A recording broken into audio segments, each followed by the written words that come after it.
श्रीमद्भगवद्गीता अद द्वादशोऽध्यायः। भक्तियोगम्।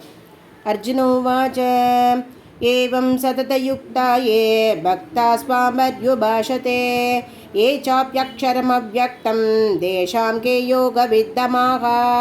श्रीभगवानुवाच मय्यावेशमनो ये मां नित्ययुक्ता उपासते श्रद्धया परयो भेदास्ते मे युक्ततमा मताः।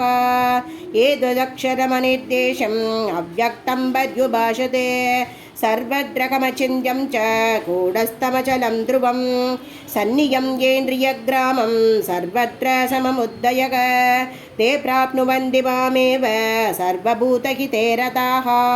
क्लेशोऽधिकतरस्तेषामव्यक्ताशक्तचेतसाम् अव्यक्ता हि कतिर्दुःखं देहवद्भिरवाप्यते ये तु सर्वाणि कर्माणि मयि सन्न्यस्य मत्पराः अनन्येनैव योगेन माभ्यायन्तमुपासते तेषामहं समुद्धर्ता मृत्यो संसारसागरात् भवामि न चिरात् पार्थ मय्यावेशितचेतसा मय्येव मन आतस्त्व मयि बुद्धिं निवेशय निवयिष्यसि मय्येव अधवूर्तं न संशयः अधचित्तं समादातुं न शक्नोषि मयि स्थिरम् अभ्यासयोगेन ततो मामिच्छातुं धनञ्जय अभ्यासेभ्य समिर्दोषे मत्कर्मपरमो भव मदर्थमपि कर्माणि कुर्वन् सिद्धिमवाप्स्यसि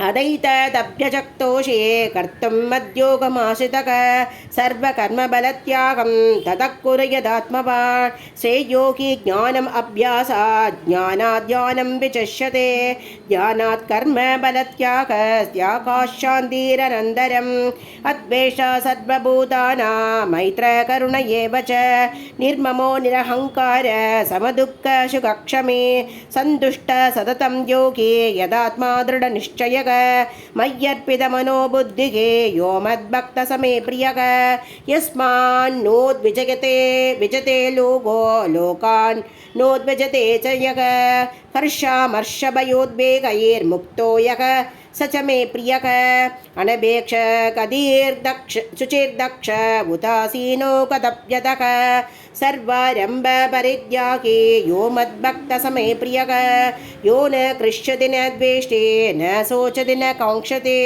शुभाशुभपरित्यागे भक्तिमान् समे प्रियः समशत्रौ च मित्रे च तदा मानापमानयोगो शीतोषणसुखदुःखेषु समसङ्गविवर्जितः तुल्यनिन्दा स्तुतिर्मौनी सन्तुष्टो येन केनचित् अनिकेत स्थिरमतेर् भक्तिमान् मे प्रियो नरः ये तु धर्म्यामृतमितं यदोक्तं पर्युभाषते श्रद्धदाना मत्परमा मक्तास्तेतीव मे प्रियाः। ॐ तत्सदिति श्रीमद्भगवद्गीतासु उपनिषत्सु ब्रह्मविद्यायां योगशास्त्रे श्रीकृष्णार्जुनसंवादे भक्तियोगो नाम द्वादशोऽध्यायः। श्रीहरये नमः श्रीहरये नमः श्रीहरये नमः। गोपिका जीवनस्मरणं गोविन्दा गोविन्दा। सद्गुरुनाथ महाराज की जय।